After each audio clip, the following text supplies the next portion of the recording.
Fish on First has partnered with About the Fans to launch a merchandise collection. Rep the FOF logo and more Marlins-inspired apparel. Find it all at aboutthefans.com. Enter coupon code FOF10 at checkout to get 10% off your order. FOF10 for a 10% discount.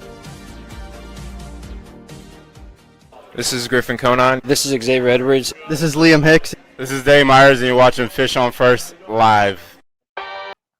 Hello and welcome to this edition of FOF Live presented by About the Fans. As always, you can check out About the Fans and their brand new FOF merchandise collection where you can check out for t-shirts, hats, and all kinds of apparel. And remember, at checkout, use FOF10 for 10% off your order. And we are back here to preview this upcoming series with the Marlins going up against the San Diego Padres. We're still on the road after coming off a series win against the LA Angels. But let me introduce everyone to this fantastic panel we have here today. We have Kevin Barral, Eli Sussman, Isaac Gazoo, and it seems like 27-time, I guess, maybe at this point, Jeopardy champion, Mr. Danny Alvarez from El Extrarase. Danny, it's great to have you on here. Finally in the stream, maybe not in Jeopardy. Oh, is he muted? My bad. There you go. My bad, yeah. No, just happy to be here, man. It seems like once a year I'm on the stream, like for a live show. I know I hop on whenever Kevin or even yourself or Isaac or whoever is in the press box, and I come from behind it like, hey, hi, just to bother you all. But yeah, happy to be here, and an exciting series, right? Against the San Diego Padres. We just beat the Braves in Atlanta in what was also an exciting series, especially with the return of Ronald Acuna Jr. But yeah, again, happy to be here. Yeah, let's go ahead and talk about the news that just broke just a couple minutes ago. Kevin Barral, our very own, broke the news, and that is Victor Mesa Jr.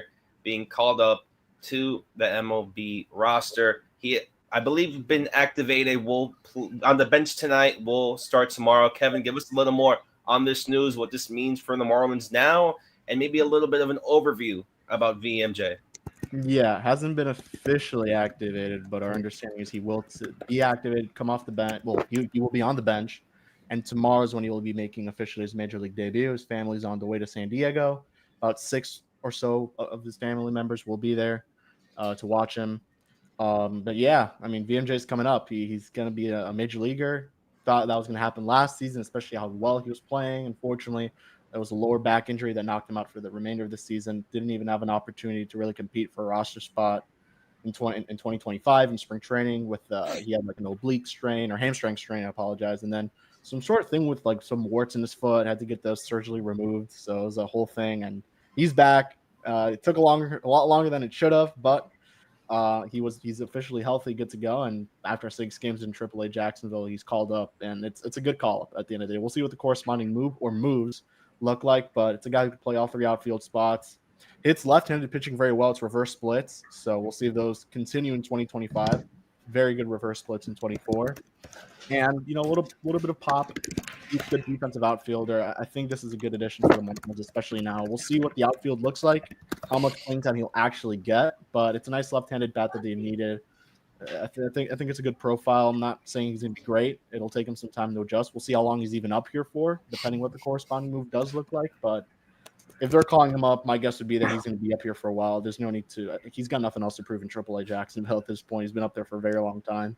No need to keep him down there. So let him see what you got. And this is the Marlins actually added VMJ to the 40-man. The Peter Bendix era added him there. I know just a little thing worth noting, but he's been with the team since 2018, signed for about $1 million out of Cuba. So, yeah, I mean, I guess first Cuban to be on the Marlins is Soler. So it's been a while, I guess, technically. And It hasn't been that long, but yeah, you're right. It's been years. It's a relatively small number. And just to reset, I think most people watching this are familiar with it, but as the previous photo showed, that was him and his older brother signing with Marlins at the same time in 2018. His older brother was the prospect. His older brother was the one that got a much larger signing bonus, the largest international signing bonus that any Marlins prospect has ever gotten. And his brother was a total flop. And yet the younger brother very steadily as Kevin noted, since 2018. He's been around a while, but still only 23 years old because at the time of his signing, he had just turned 16, just turned 17 at the time. And so it's been a slow grind, partially due to some of the injuries that Kevin pointed out, but none like severe career-threatening stuff. He still is a good athlete with a pretty well-rounded skill set. It's just not any loud tools. And if I could pull up his career stats, not any loud production on like a full season level since he's been in the minor leagues. It's a career OPS in the minors of 715. It's a career batting average of 254. It's 43 career home runs in the minors. This is, and generally that gives you like, that usually represents the kind of ceiling that a player might have in the big leagues, which is why I think expectations are tempered for him because the full season performance hasn't been there. It's been a little inconsistent. Even last year, when he was knocking on the door to being called up, it's because he got off to a very good start last season, and then he faded pretty rapidly in the middle of the year, then suffered that season-ending injury. The overall production doesn't wow you. And so I understand why there's been prospect fatigue, why he's number 19 on our list. He's lower on pretty much anybody else's list as well. We're kind of higher than consensus on him at this point because I really just love his intangibles. I think he's an extremely smart ball player. And I think that there have been those stretches within seasons that lead me to think there's more offensive upside than the overall numbers would suggest. I think there's a scenario where he becomes an everyday corner outfielder for a period of time. That's kind of a best case scenario. I think realistically, he's just somebody that is in somewhat of a part-time role in those corner spots, but he plays better center field defense than you would think just based on his raw speed, which doesn't wow you. He's just an overachiever. He's a guy that didn't know any English when he came over here, and he made it a point of becoming fluent very quickly in that. He's just extremely well liked by his teammates, and this is just such a rare example of a homegrown Marlins hitter making it to this level. There have been so few of these guys. It's Javier Sanoja, who was drafted and signed and developed by the Marlins. And then outside of that, you have to go back a few years to find any sort of hitter that came through this organization start to finish instead of being acquired via trade. This is a very rare example of a hitter that they didn't totally mess up during the developmental process. And that in itself, I think, makes him pretty easy to root for. I wanna. Sorry, Dan. Yeah. No, I was gonna say Blede, but I want to add something to what Eli just said. By the way, you nailed it.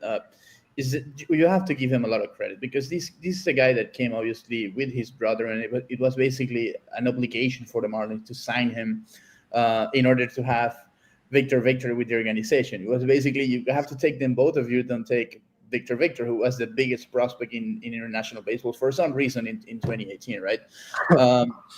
But the thing with him is that, as you mentioned, he came here with zero English. But I remember that press conference in October of 2018. Him saying that he was learning English through Netflix by watching shows in Netflix with English subtitles and trying to learn with a dictionary and trying to have more conversations. And he made huge steps with the language in the minor leagues when he was in rookie ball. You have to give credit to the Marlins for that program that they've developed over the years, trying to teach the language to the Latin kids and teaching Spanish to the American kids in the minor leagues as well. And he adapted so I wouldn't say quickly, but he made a huge effort to adapt to the culture in the United States and in the minor leagues to be successful. And at the same time, it's something that we didn't see his brother doing for a long time. And that's why we're seeing these results today of him becoming a big leaguer. And I have to say that you really have to give him credit for that because it's not easy to do. And I have nothing else but good wishes for Victor Jr. because he's been through a lot and being able to get to this level it's not something that they give it to you just because you're a cool kid. You had to do something to deserve it, and he's done it. Yeah. Just to add on top of that, just the unfortunate injuries and the bad luck. He would have been in the major leagues last year if it weren't for that tough injury. And in spring training, he has an outside shot of breaking camp with the roster, gets another injury, a severe one, and then another hamstring injury. And it's just, like you said, just coming to this country alone, in addition with all the injuries he's had while performing moderately decent at the minor league level and all levels, pretty consistently. It's just he did overcome a lot, and it's all the benefits are coming now. And a lot of pressure because not only because of the signing bonus, but also because he comes from a huge baseball background in Cuba. Victor Mesa Sr. is one of the biggest, if not the biggest, the biggest name in Cuban baseball, amateur baseball, and he just had a lot of pressure from his dad himself to be successful, and he was always on top of him in workouts and tryouts and games and stuff like that. And he comes from, he's had the pressure from ourselves, and by ourselves I mean the local media and national media, but Cuban media and Cuban fans as well. We're expecting a lot from the Mesa brothers, and especially with Junior being the youngest one, you never know how a guy that young is going to handle that type of pressure. And he just did it by making a name of himself. And again, that's why you have to give him credit. And one thing to note there, just piggyback off of that, is like the pressure's still on because now this is the first Mesa to make the major leagues. Yeah, and probably will be the only one to make the major leagues. So there's a lot of pressure. There's pressure since the moment he signed, and the pressure is going to continue because they're especially now, Miami, very Cuban heavy, population. They're going to expect a lot out of this kid, and it's the only one. So yeah, they know the dad, and now they're hopefully going to know. That's why he's the chosen one, and you can see that in his social media profile. I saw him a lot in working out with Jorge Rivera, his physiotherapist and personal trainer, to treat those injuries and to be ready for the season. Like he puts a lot of work in the offseason to be in good shape, which is why it was such a shame that he had that injury in spring training, because I don't think he would have a chance to make the opening day roster, but at least to make his debut a little bit earlier.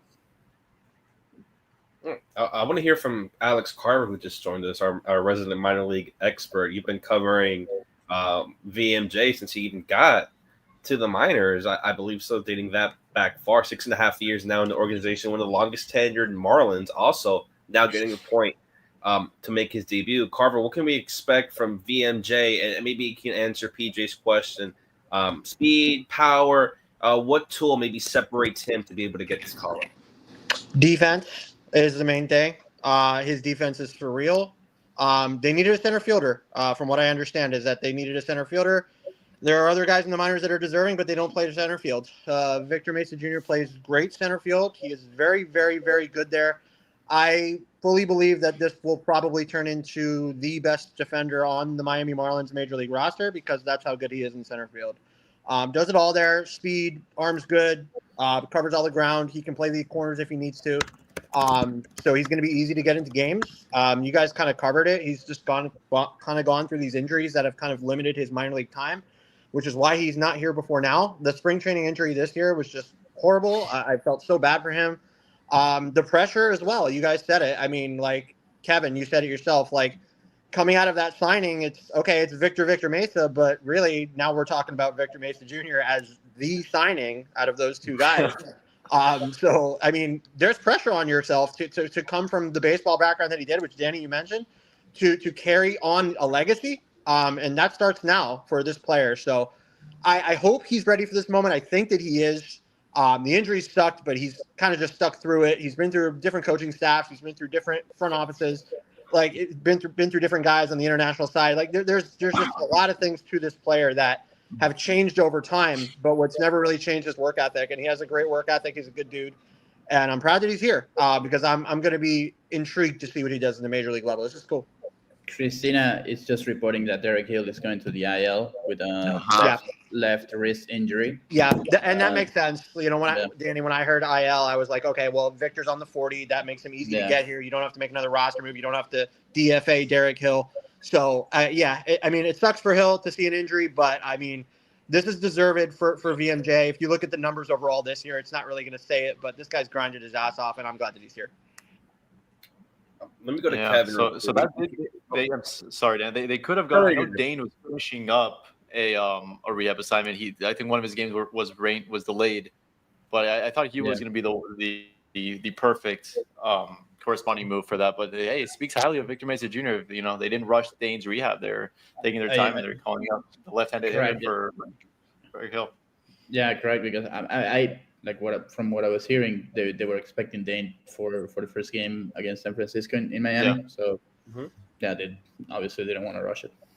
It'll be interesting to see what they do now too, because are you just going to send VMJ down right away? Like they can, but I don't know. It'll be interesting how they'll manage this. Paulie isn't playing much. Ronnie Simon isn't playing much, but two guys who give you some versatility. We'll see what happens with Matt Mervis, and we know that Craig report recently came out, so we'll see what happens. So it'll be interesting because I feel like if you're going to call up these young players, you might as well just keep them up, see what they've got, because especially someone like VMJ who has nothing to prove down there, it would just be a waste to send him down, in my opinion. But again, I mean, we'll see what happens because now you're going to have a surplus of outfielders and not everyone's going to get the playing time. But it's a lefty bat in VMJ, which helps hit lefties well, something that they could always use. So, yeah, we'll see. We'll see what happens in the next week.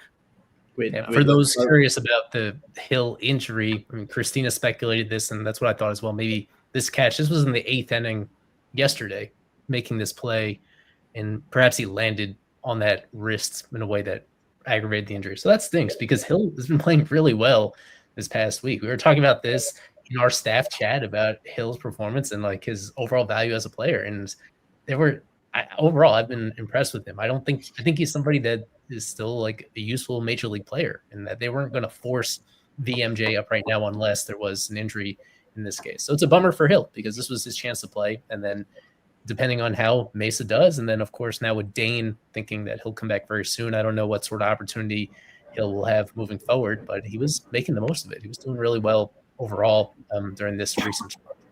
And I don't think we've fully seen his potential up here and how they can use him with his speed and in a bit more aggressive game, how much value you can get from Derek Hill with how much ground he can cover. We've seen him many times like bumping and getting to first base just with his leg. So yeah, a bummer that he's gonna miss however much time he's gonna miss. Yeah, but on the other side, offensively, it's gonna be a pretty fun outfield. They do keep Victor Mesa up when Dane does return. Pretty good defensively with Dane or Victor Mesa in center, however they choose, and Sowers and right. That's a pretty fun, formidable offensive outfield that they've sort of constructed here. So I do hope. I do not think that they would be calling up this young man if the plan was just to send him back down when Dane is ready. So when that happens, when Dane does return for the home series on Friday. It'll be a pretty fun outfield to watch, and a little bit better than Eric Wackman in left field, or I know they had Simon playing some left as well. But this is gonna be a fun one. Really quickly, Kevin, on VMJ, what is his ceiling before we get in? What do you think his ceiling? I want to go to you. I think you know the most about it. I think what's his ceiling? As much of a fan I am of VMJ, I think Eli nailed it. Probably everyday corner outfielder. Downfield pressure. That's pretty downfield good. Pressure. You'll take that. And I think he's a good defender. He has the speed. So he's someone who will come in late into games, defensive replacement. Like right now, I don't think anyone expected him to come up, to be honest. I don't think anyone had that on their radar, especially just coming off the injury. So I don't think expectations are too high right now. So, I mean, best case scenario, he's an everyday guy. He's a decent MLB player, but I mean, probably you're looking at like a fourth outfielder who will plug and play every once in a while. You'll use him in matchups, platoon player, good defense, as Carver noted. Like, I think that's the best case right now. If he can be good at that, I mean, that's a player that any team would want. You use, right? Because it's. I think he's usable. Like he's a usable player for sure. It's such a long season, man, and you need playing time from those guys that maybe can carry off some weight and wear from some of the players that you may need going forward. In the last stretch of the season and going into October, but you need those guys to play. So yeah. Hopefully he's like that. Again, have to give him a lot of credit for everything he's worked on, and I'm personally rooting for him. Yeah, I'll give you a quick comp. Not a perfect one. I think Victor Mesa will hit a little bit better, but give me a left-handed version of Michael A. Taylor. I think something like that He was the starting center fielder when these guys won the World Series. So I think that's Victor Robles was there, but yeah. Right. I think that a left-handed version of, maybe after those years of Michael A. Taylor, I think that is something you're looking at. He's still active. Not as much speed. Not as much speed. I Former know he's still active. And he's been around since 2014. So not as much speed as Michael A. Taylor, better hitter than Michael A. Taylor. Yeah, Michael A. Taylor had some power too. So I don't know how to compare the power. He was a Marlins killer, man. Yes, he was. Let's really quickly, before we dive deep into this Padres series and talk about some former Marlins, I want to go back to this Angel series, specifically one pitching outing I really want to dive deep into and get all your thoughts on. That's Edward Cabrera, throwing easily his best game this season. Maybe you could even say probably top 3, maybe even top 2 pitching performance this year by a Marlins starter with Eddie. 10 strikeouts, no earned runs, 2 walks. Kevin, Eddie Cabrera, Marlins did win this series 2-1, but it seems like maybe this was the biggest part of the series, seeing Eddie perform the way he did. I unfortunately did not watch this Edward Cabrera start, so I'm going to delegate this to Danny Alvarez, who I'm sure did watch this start. I know was talking about Edward. Yeah, this is why. But second best Marlins performance this season, I would say. Max is definitely you had it ready. I came prepared. Yes. Yeah, I know. I mean, yeah, and I said it because I mean, again, it's with how young he is, and what I like this month about Eddie, and I don't care which offense you're facing, when you have control issues, it doesn't matter if you're facing a good or bad lineup, you're just gonna walk people. And Eddie this month, I think this is the first start where he's giving up 2 walks in a game in May. And that, for me, is the most important part, because we know he has the stuff to strike out 10 batters in a game, like he did it yesterday.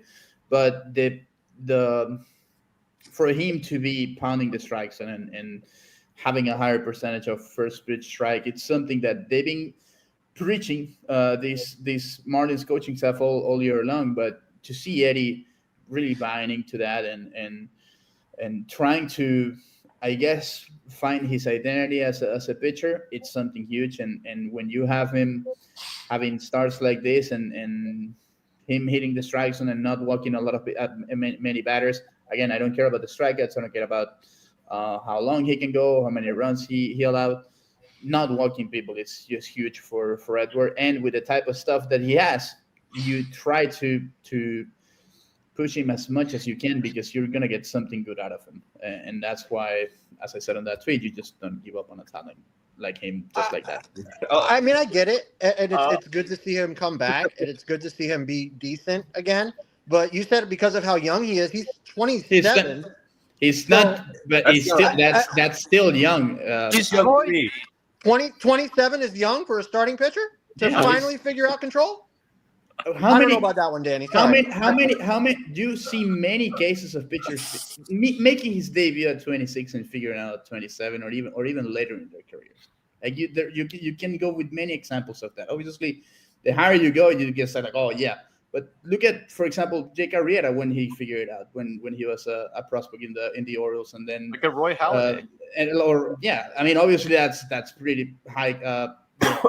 It's a higher comparison, but you still have a chance. At 27, that's when you sometimes you don't even see the best out of a position player or even a pitcher. So yeah, he's still young and he can still figure it out. I hope you're right, but I've seen this way too often with this player to come out and have a great start and then just fall backwards again. I've seen it way too many times, and I'm sure a lot of Marlins fans will agree with me. It's happened before. We've seen this before. So we've seen it. We've seen it, and that's why I didn't point out just one start. I pointed a whole month. Yeah, with the walks and everything. So yeah. I mean, the walks are better. I agree with you over the span. Yes, I agree, but I can't buy into this yet. I'm not sold on this. It's okay. I'm not selling it to you. It is one of the better month stretches for this player in his career. Honestly, there was that stretch when he first debuted in 2021. He pitched really well in the later into the season. In 2023, he had that maybe 4-start stretch, but the walks were always there. He was walking 6 every 4 starts. He'd have a 6-walk start. this is by far the most impressed I've been with him. Granted, one of them was against the White Sox, the other one was against the Angels. So I do see both sides, but and he has been given his fair share of chances, but at the same time, he has almost never had a healthy spring training. He has almost never had a healthy 5-month stretch where he never had any issues with his finger or bicep or whatever the heck it was. So who knows if he has this maybe long streak of being healthy, maybe this is the Edward Cabrera that we hope for in 2021. I hope so. Well, I want to get some level-headed professionalism here and talk to and ask about Eli. Your thoughts on Edward Cabrera? What would you do here? Well, there are some caveats that come into play with his last start. He faced a lineup that was led off by Tim Anderson. Tim Anderson was the Angels' leadoff hitter yesterday. Oh, geez. And that lineup did not have Logan O'Hoppe. It did not have Zach Neto, who you could argue those may be their two most dangerous hitters. It was a classic getaway lineup. That being said, I thought he pitched awesome. I immensely enjoyed this. He earned every success he had. He did not issue those walks until the 6th inning as well. That's what really stood out, is how he was getting chases outside the zone. But even when they weren't chasing, he was comfortable going in the zone and getting guys out. He was fantastic, even though he did not face a full strength Angels lineup. And as the game logs show, he has been pitching fine in his previous starts leading up to this as well. But I've been low on Eddie as a starter for a couple of years now. I'm not going to really see this as a significant difference. Although the way that this outing went and how successful his curveball and his slider were, not just his changeup, the changeup that gets all the attention. At sometimes, I would say usually in his best outings, the changeup is what sticks out. In this case, it was finding a different way to have success. Yeah. So I think that is notable. And this is something where thankfully they don't have to make a decision right now. The trade deadline is 2 full months away. This is it's an interesting development. I'm excited to see it play out, but I'm always going to lean on the side that I don't fully trust it. That being said, I thought he was awesome in this outing. And yeah, I'm going to be, even though we've seen it so much before, I think we are still learning exactly who he is as a player. So this is obviously a massive stretch for his career these next couple months to prove himself. So if there is, even if he hasn't put it together consistently for a while now, there is this opportunity right in front of him to change everybody's minds, to prove some people wrong. And so I'm not going to rule it out because he looks as nasty as ever. There's one thing that you mentioned there that I think he's been doing a lot in the last couple of starts is, as you mentioned, using the curveball or the slider to get hitters out, and doing it especially against lefties in his previous start at home, doing it throwing the curveball more in the middle, low, and also backdoor against lefties. And that's something that he mentioned that he was working on, that of course, if he's able to command it, he's going to have a lot of success. But so, yeah. Well, Danny, let me ask you, this has been a really nice stretch. And if he continues it for the next couple of months, does he find himself pitching for another team in July? Probably. Why not?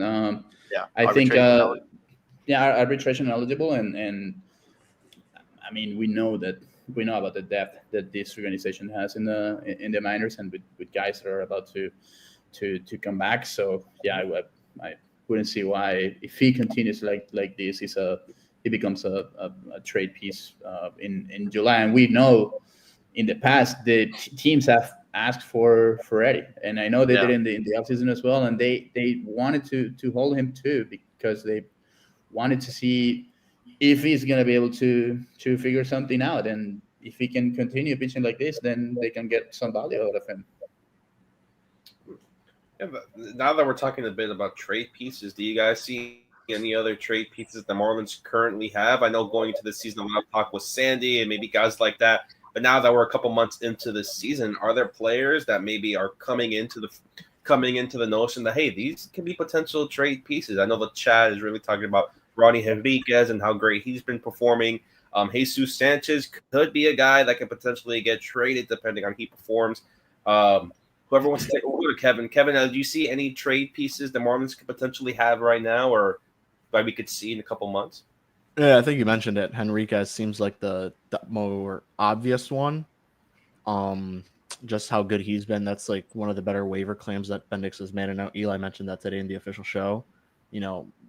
Claiming all these relievers that he has, and a lot of them panning out. He's been a really good one so far. I think he's on a scoreless streak right now, or earned run streak. There was one where he gave up a run there, but no earned runs in the past. God knows how many yards. It's been a while, but he's good, and the Vila's there, and this is a guy who's still fairly young. I want to say 25, 26, more around there, maybe 24. So it's a young player with some control left, and the only other name I would throw out there is Calvin Fauché. Aside from that one really bad outing against it was the Cubs, he's been awesome. Like, he's been really good for the Marlins, at least within the last month or like couple weeks. He's been really good. I think that was a name that they could have dealt last trade deadline. Don't see why they wouldn't do it again. You may as well get some value from him. So I think a couple of years left of control there for him too. And Daniel noted, I mean, if Jesus Sanchez heats up a little bit, no, be looking for an outfielder. The Padres were in the market for an outfielder, a left fielder. I think that was a report. Maybe he's a terrible defender, but I mean the power is insane. And those are the three off the top of my head. I would have to dive in a little more and check out the names. Actually, no, I'll note this one. The Marlins have 3 catchers on the roster. I could see them trading Nick Fortes. I think that one would make sense. They really like Liam Hicks, and he's been really good so far, at least within this past couple of weeks. He's been really good. And they really believe in Augustin Ramirez as a catcher. Why not trade Nick Fortes? I mean, he's not. I think he's going to go into his arbitration years now too. So it's going to be a salary that's just going to increase, yearly. And may as well see what team would trade for a catcher. I know you don't usually see teams trading for catchers, especially just what comes with that. But we've seen it the last couple of years, at least one catcher being moved per deadline. Just on the topic of Sanchez, I want to tie it into the fact that they did just call up VMJ. They have Andrew Pintar, who's having a very good year at AAA, as Kevin is aware of, and they know next year Griffin Conine should be back and healthy. They have a lot of outfield possibilities internally. On top of that, he is their highest paid position player for whatever that's worth. I don't know if that's going to be a big factor in trying to dump that salary. They have a lot of outfield options right now, so it's all going to be relying on him playing better, though. He just has not hit well to this point. He's only hit 2 home runs so far this year, so the production is going to have to get up to where it usually is with him in order for this to be a conversation. If it is, then he's, to me, a very obvious one on the position player side. Yeah, just this comment at the bottom. I was going to mention this, and I don't want to get killed for it because I know he's not a free agent for 5 more years. Yes, I understand that. He's in pre-arb. He's arbitration eligible in 2027. But how close do the Marlins think they are? Are they 5 years out? Are they 3 years out? Are they 2 years out? Like, where are they? And this guy's likely, obviously he's not on this 1-year deal. He's pre-arb eligible. The Marlins could choose to extend this player, but again, he's 27, just like Jesus Sanchez and all the players on the roster. Yeah. So he's breaking out at a good time, but Stowers, right? How close is this team? Breaking out at age 27? For a lot of players, that's peak years. So he's breaking out at a good time, right? For the Marlins. Who he has 5 years. I'm talking about Stowers. Okay. Yeah. Oh, so you're gonna be good at 27, right? You can't. I didn't say you can't be good at 27, but this guy is just now. How many more chances has Cabrera had than Stowers? Answer that. So look at this is my final comment on Cabrera. Did you forget about, for example, Nathan Eovaldi's career? Look at when he became good. Okay. Much different player, but sure. Absolutely. What else is the difference? Throws right-handed hard thrower. Right-hander, right. Much different player, a much different pitcher, I think, in my opinion. Probably but anyways, for Kyle Stowers, that's what I'm addressing is what's on the bottom of the screen. I don't think that's out of the question. Will it happen? I don't know, but I don't think that should be out of the question. If the Marlins think this is Kyle Stowers' peak, that's definitely in the realm of conversation to trade that player at his highest level of value for sure. I respectfully disagree. I don't think they're even considering the fact that Stowers will be traded at this point. He's been objectively their best offensive piece all season. I do understand the notion that if this is his ceiling, then yeah, maybe that can get you a hell of a haul, but I don't think other teams are really going to give the Marlins what they would expect for Kyle Stowers at this moment. But another obvious name would be guys like everyone in that bullpen, every single one, especially Anthony Bender. I'm surprised he wasn't mentioned. That's an obvious candidate. I think he's for sure gone. And then on the offensive side of it, is Nick Fortes even tradable? Like, what a team? No, he is not. That's the answer to that question. That was my question. Someone takes that. Someone would take it for the defense. Someone will take it. Someone. Yeah, I mean, someone traded for Danny Jansen last year. The Red Sox. Well, I mean, it's a little bit of a better player, but Yeah. I Didn't suppose. Elias Diaz always get traded, or was he? Or didn't Elias Diaz get traded, or was he DFA'd and then he got He claimed? was What was he was released and then He was signed a within defensive 48 catcher hours that got with the traded. Padres. And How now far and I thought Elias Diaz? and I honestly thought that that Elias was gonna sign a minor league deal, and then when himself told me like, no, it's a major league deal, and I'm like, oh, I mean, good for you.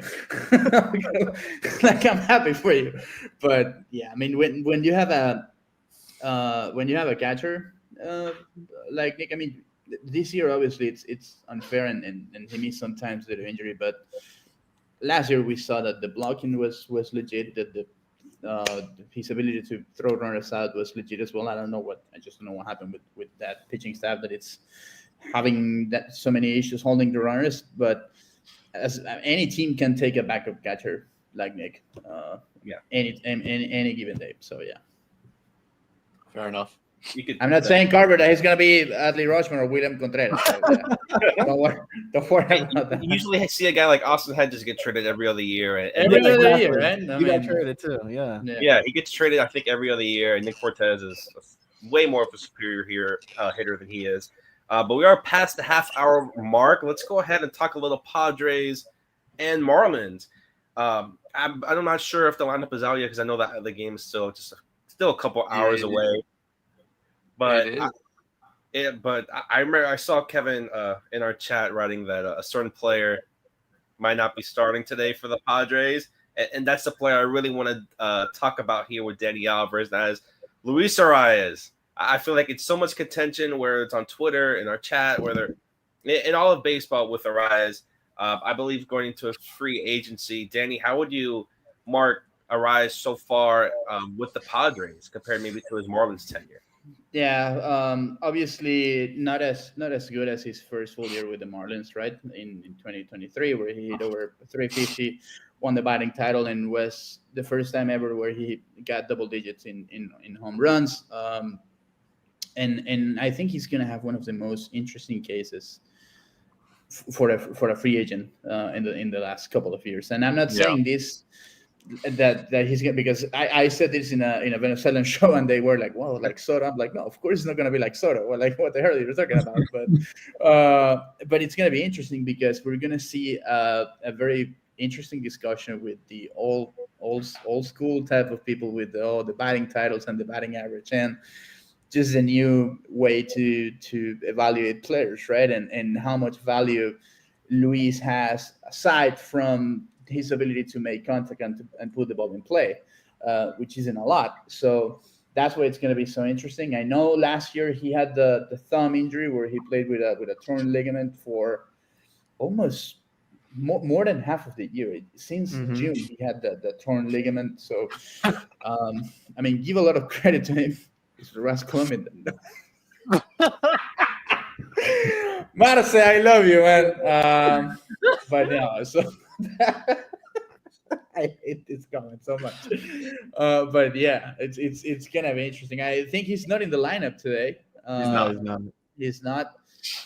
Also, by talking to some people in the Padres, I was really surprised that they actually gave him that contract for this year. 14 million seemed like a lot, especially after the type of season he had.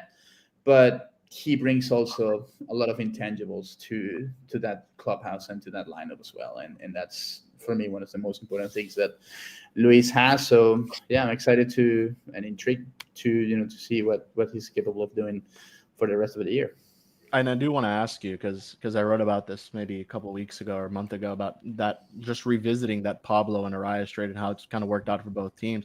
Do you think the Marlins got the peak of Arias' value in that 2023 season? Is it fair to say that was the best you'll ever see Arias? Yeah, I mean, that was the best for sure. The thing is that by knowing Luis and his work ethic, and that even though Alex might say him as a grandpa at 28 years old, like he can't he can't really put good offensive numbers. It's tough to match what he did in 23 because that was such a good season in on that aspect. But I think we can still see a very good couple of seasons out of him offensively, and I don't think we've seen the best of him yet, but. Yeah, it's tough to match what he did in 23. His free agency is going to be so interesting too. Yeah. There's so many ways to look at it. Like, what do you value him as in terms of on the defensive side? Do you think, it'll be an interesting. It will be interesting. It will be interesting because I have such a hard time imagining a team, giving him a long-term contract. Like, how is that going to look like? He's going to get a 2-year deal or a 3-year deal with an option or with opt-outs. Like you just don't know what you're just gonna get, and obviously we're not even at half of the season, so you still gotta see if he's gonna end up the season being healthy, and that's gonna play a huge role as well, and how good he can be defensively, because we know that when he played a full season at first base in 22, he was even a Gold Glove finalist. I don't think because he was brilliant at first base. I think it wasn't there wasn't a big first base class defensively in the American League 3 years ago. But that's why it's going to be so interesting, to see what he's setting and how his market's going to be. With the rise there, we go ahead and talk about this lineup because I feel like this is a very it's always an interesting lineup when you're talking about the Padres and the types of players they have, and obviously also today the pitching matchup with Brian Reynolds. I'm not sure if this is his first return back to San Diego or he pitched in San Diego. We were there. Yeah, me, Danny, and Christina were there for that start, and I predicted that he was going to do extremely well, and he got hit a little bit hard. They lost 5-0, if I'm not mistaken. Ooh. Yeah. Well, it's a different Ryan Weathers. It's a really good one. That's looking really good. The fastball is very as good as it gets. He noted in his post game that this is the best his fastball's ever felt, topping out at 99. I want to say, at least in the rehab assignment, he got to 98 a couple times during his last start. Hopefully, it goes a little longer this time. It was really rough to see him just go 5 innings, 80 pitches. The pitch count was around 85 pitches, and that was the game where the Marlins got destroyed, 14-1 after that. But overall, this should be hopefully a good start for Weathers. Maybe 90 pitches, 95, hopefully, which allows him to go 6. So it's a tough lineup, too. The toughest lineup he'll face. A different lineup because he saw the Cubs the first 2 times. So we'll see what it looks like tonight against a really good Padres team that from 1 to probably 6 or 7 is a really good lineup. Yeah. I did not know Martin Maldonado was a Padre. Wow. Yeah. Hopefully he'll be able to go deeper, Kevin. I know we both get frustrated when he goes to 5. He's at a pitch count. Obviously, a forearm strain, you always have to be extremely careful. It's not a team that walks a ton, aside from their big 3 guys in Cronenworth, Machado, and Tatis. They don't get on base that much. He might be able to pitch some contact and strike a lot of guys out and hopefully pitch into the 6th for the first time this season. But yeah, I very much look forward to this matchup against former ball club. And he's been, I think this is as best as he's looked on the mound in his entire major league career. Gabby Sheets, man. What a story this year. Holy shits. I mean, it's incredible. Holy sheets. Yeah. For real. Yeah. I think this team, I don't know why my camera's not working, but I think that this team, the Padres, is like they're kind of like all in at this moment. Like they traded so many of their prospects, they traded so much of their minor league system away to kind of, and they graduated guys at the right time as well, to kind of just like with Preller as well, who spends money ridiculously to try to buy into this team and give San Diego something for the first time since 1998, something legitimate, I guess I should say. I think they're kind of all bought in to the next 1 to 2 years. So, I mean, they're in a competitive division, except for the Rockies, I guess. They're in a competitive division. This whole division plays and is playing well. So for them to be going up against the team for them to be going up against the Marlins, I think anything other than a sweep for them is going to be disappointing. Not saying they're going to sweep. We'll wait for predictions for that, but I think that they'll be disappointed with anything other than 3 wins in this series. But we'll see what happens. I want to go to Eli here because I feel like I always go to Eli when talking about the opposing team. He give us a little bit of a rundown on here. And obviously with the Padres, you have guys, you have Tatis, you have Machado, you have Jackson Merrill, who's one of the best rookies last season. And again, hot as ever this year. Cronenworth, former All-Star. Bogarts, who I believe a lot of people haven't even mentioned since his contract extension. That's a guy, it seems, maybe getting lost in the shuffle there. But what can you tell us about the Padres, Eli? Are they impressing? Are they in that level with the Dodgers, or do you think maybe they're one tier below that? And what I should point out is they're not hitting well at all recently. They've gone 2-7 in their last 9 games. I actually saw they had this game recently against the Blue Jays where they scored 6 runs, and they only scored 6 runs because they had a comeback in the 9th inning and then forced extras, and then that inflated the numbers. This team has been slumping collectively quite a bit over the last week and a half with these guys. They were shut out once, twice. In 4 other recent games, they were held to a single run. Despite, the star power in there, they've not been hitting well. And that's the reason why there's already murmurs about them trying to trade for left field help. Because Gavin Cheech usually isn't playing there. He's usually their DH. He's now in there kind of because they're getting near the end of the line with Jason Hayward, unfortunately. Very long career, but he's not hitting at all this year. It's not, in my opinion, I don't see a particularly deep lineup right now. It's Tatis, it's Merrill, it's Machado, and Gavin Sheets so far. And then there's a pretty big drop-off towards everybody else to this point in the season. They have some holes that you could actually pitch to towards the bottom. There were times earlier this year, just a few weeks ago, where things were firing on all cylinders. But there is a lot on the backs of Tatis, Merrill, Machado, and Tatis, who got off to an amazing start, and he was looking like the MVP, if not the front runner, then a really prime candidate for it a few weeks ago. He's come back down to earth quite a bit. So that doesn't show up in the overall numbers. It's just that I think the Marlins are catching them at the right time, especially with Ryan Weathers scheduled to start in the series, with their bullpen being pretty well rested. Like, it's a little bit intimidating just seeing the names over there and seeing the overall performance of the team. But honestly, in my opinion, like, this Padres team is kind of beatable, at least in this particular moment. And then we'll see what else they do as the year goes on, because I guess we don't even have the Marlins lineup yet because of these pending roster moves. They're dragging their feet on announcing the lineup. I want to just pull up the probable starters for the series. That's another element to it, is that this Padres rotation is very thin right now due to some injuries. That's something that the Marlins can pretty naturally take advantage of right here. I mean, take a look. They're facing Randy Vasquez tonight. I don't know if any of you can tell me something interesting about Stephen Kolek, other than he shut out the Rockies earlier this year. But isn't he Tyler's brother? It's fantasy. That's all I remember. I don't think they're related. Is he related? I think he's related to him. No, I doubt it. Is he? Don't say that. He's from Texas as well. Oh shit, he's from Shepherd High School as well. Is he? Wow. Yeah, his brother Tyler Kolek. There you go. That's it, Kevin. You're flying out right now. Flip fish. No, I don't think it's a flip fish, but look at that. This Kolek, Stephen Kolek, drafted in the 11th round in 2018 in the major leagues. Tyler Kolek drafted 2nd overall, never made it above high A. Incredible how things work out.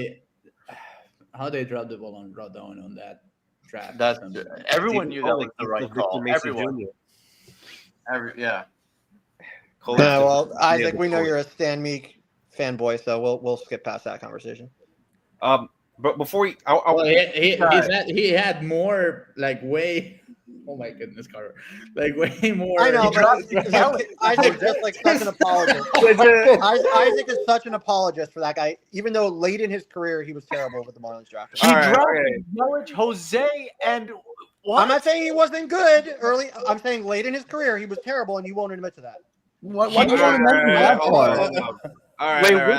Wait, which late I'm glad this this game's at are you talking 8:40. about Braxton Garrett? Or are you talking about Trevor Rogers? There are several years where he wasn't good, Isaac, and it was which years are you referring to? Many teams aren't good that many years. So there was a string late in that guy's career where he was not good, and Isaac apologizes for it. But we'll keep that in the private chat. Go ahead. All right, well, I want to hear from Nate. Nate just joined us.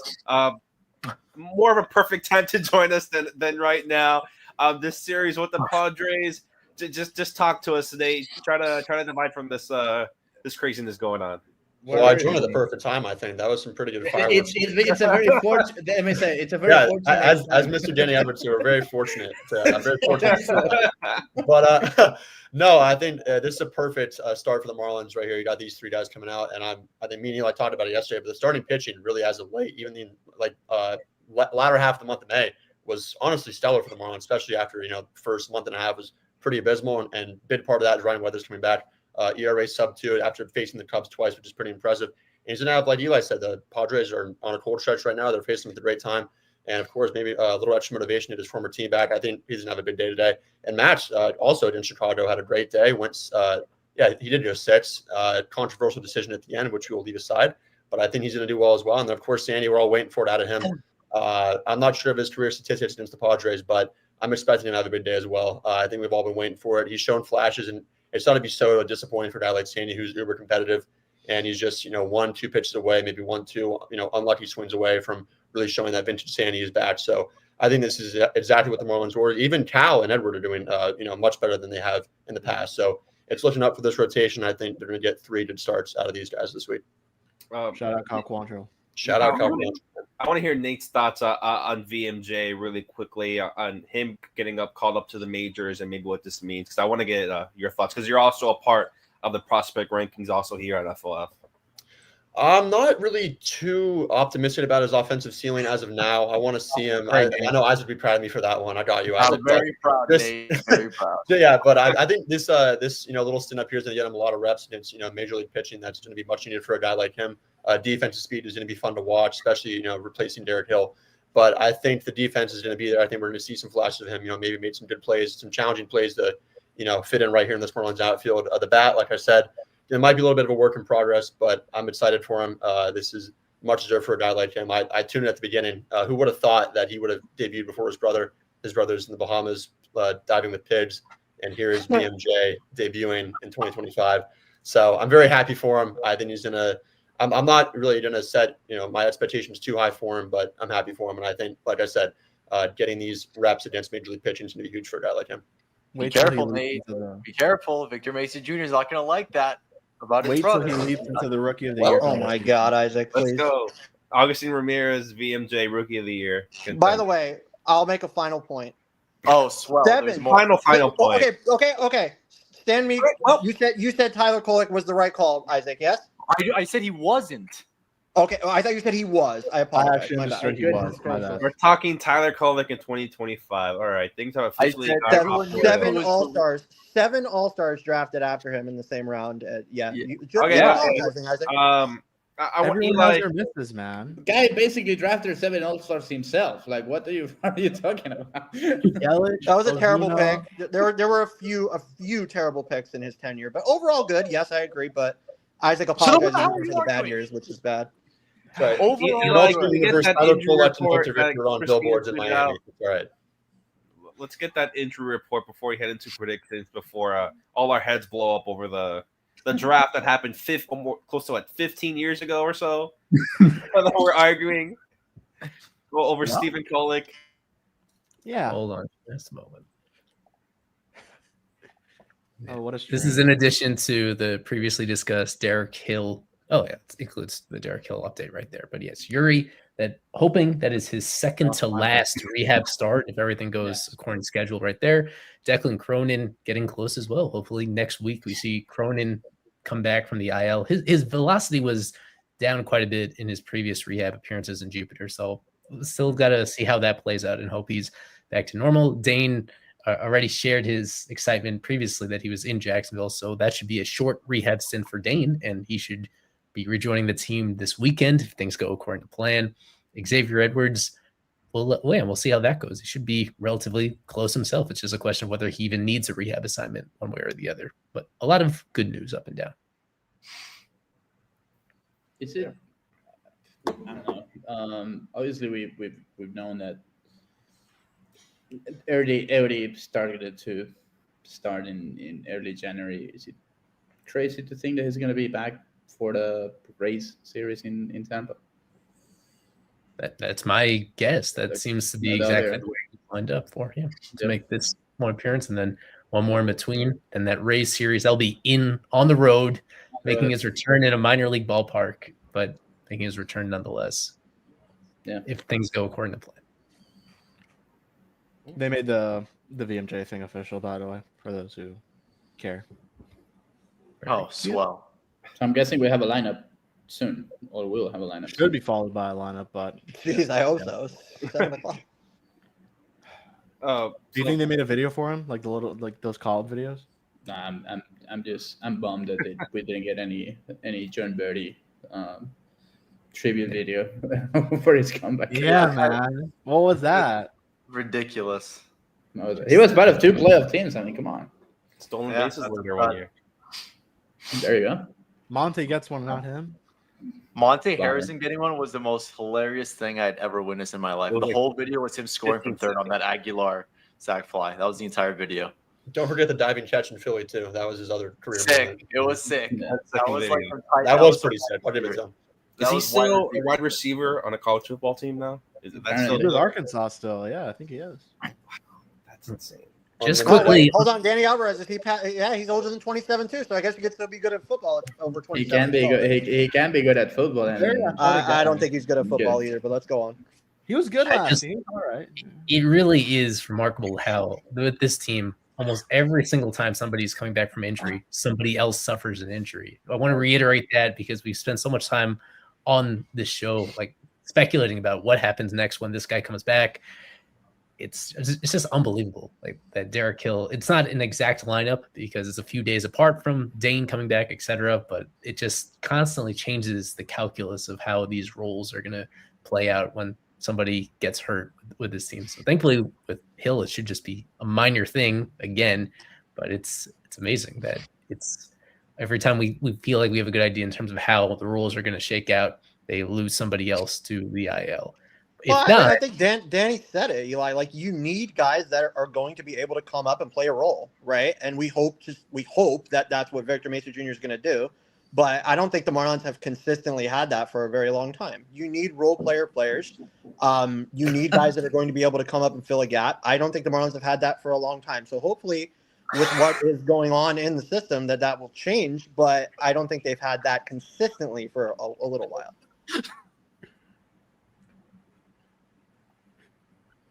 Man, these comments are gonna kill me, man. Is it prediction time? Not yours, Alex. Just to clarify, the comments on the from the followers on social media. Yeah. Well, yeah. Now that we could delay to try to get a lineup, but we don't know exactly when the lineup's going to come out. And thankfully, the roster moves are official, so there's no other surprises other than Hill to the IL and VMJ being activated and called up. So we can go to prediction time. If I can find it. The Troy call-up's going to be even better. This we're all gonna be is prediction time. I don't want to like toot my own horn here, but I'm really good at this. The only one that should be tooting horns is Hector. Well, I guess Kevin is actually 1 point ahead of Hector, but Hector Rodriguez, I've been very impressed with his performance this year on series predictions as well. We keep track of the picks from our super subs, our staffers, and our wonderful live stream guests throughout the entire season. So that is an overview of where the scoreboard is right now. Lucas has been leading for quite a while on this board, but still so much time left to go. And you actually have to remove the comment in order to even see me towards the very bottom. I'm above the cutoff, but not by a whole lot. Cutoff element. Yeah. How many games the Marlins are going to win in the series? Who's going to be the series MVP as determined by win probability added. So thanks everybody who's been following along. And there's still we did this stream a little bit early. So for our super subs, you can anyway between now and first pitch, if you go to our site, you can leave your prediction and it will count as long as it gets in before 8:40 p.m. Eastern time. Mm-hmm. So let me get the music, background, and the music. 3 games. It's Padres, Marlins. The pick and the MVP does not have to be corresponding. And, of course, we're going to lead things off with Mr. Quinn. I'm going to go with the Padres taking 2 out of 3, and Jackson Merrill will be my series MVP. He's one of the young, bright stars in the game, and I think he will have a nice 3-game set here against the Fish. All right. Next up, Nate, who has the same shirt as Kevin on. Yeah, for the second straight year, the Marlins are in San Diego for Memorial Day, and I think it will be a different result, actually. I think the Marlins will take 2 out of 3. They're playing good ball. Padres, not so much. The driving force behind that, like I said, has been the starting pitch, and I think Max Meyer is in a bad patch off his last outing against the Cubs. Dominate tomorrow. Series MVP is Max Meyer. All right, I'll go. I'm going to keep my trend going of not picking the Marlins because I don't think they're going to get anything done against the Padres. I have the Padres taking 2 out of 3. My MVP, Manny Machado. Eli. I'm going to have the Marlins winning this series 2 out of 3. They are catching San Diego at the right time in order to pull off this upset. I will ride with Nate right here, and Max Meyer being the series MVP. I like the way that he's performing of late. And yeah, they're going to take 2 out of 3, wrap up a very successful West Coast road trip. Mr. Isaac. Sugar. I was going to go with Max Meyer as well. I do think that the Marlins take 2 out of 3. And you know what? I'm going to go with Mr. Kyle Stowers as series MVP. Ooh. Alex. I mean, short and sweet for me. I mean, the Padres play well at home. Again, this is a team that's in the thick of it in a really good division. They need every win that they can get to stay competitive. I think the Padres take 2 out of 3 in this series. If not, maybe sweep, but I'll go 2 out of 3. Marlins get 1. MVP, I'm gonna go Jackson Merrill as one of the best young players in the game. He's really good. We're gonna go with Merrill as the MVP as well. All right, that's from former San Diego resident Mr. Alex Carver to Danny Alvarez. Yeah, so I mean it's a tough one. I mean you can go many ways from here, but I would go with the Marlins, taking 2 out of 3 and going with Mr. Ryan Weathers and his return to Petco Park as the series MVP. I really like what I've seen from him in the last couple of starts, and yeah, I'm very excited for him tonight. All right, very interesting ones there. We got a couple pitchers, couple hitters. Alex Carver, always with his great predictions. But let's go ahead. I think that's going to finish things off here if the Marlins don't have a lineup as of yet. So I think that's going to do it for us. For myself, Daniel, for Kevin, Eli, Isaac, Nate, Alex Carver, Danny Alvarez. That's going to be FOF Live presented by About the Fans. Always go Fish. Fish on First has partnered with About the Fans to launch a merchandise collection.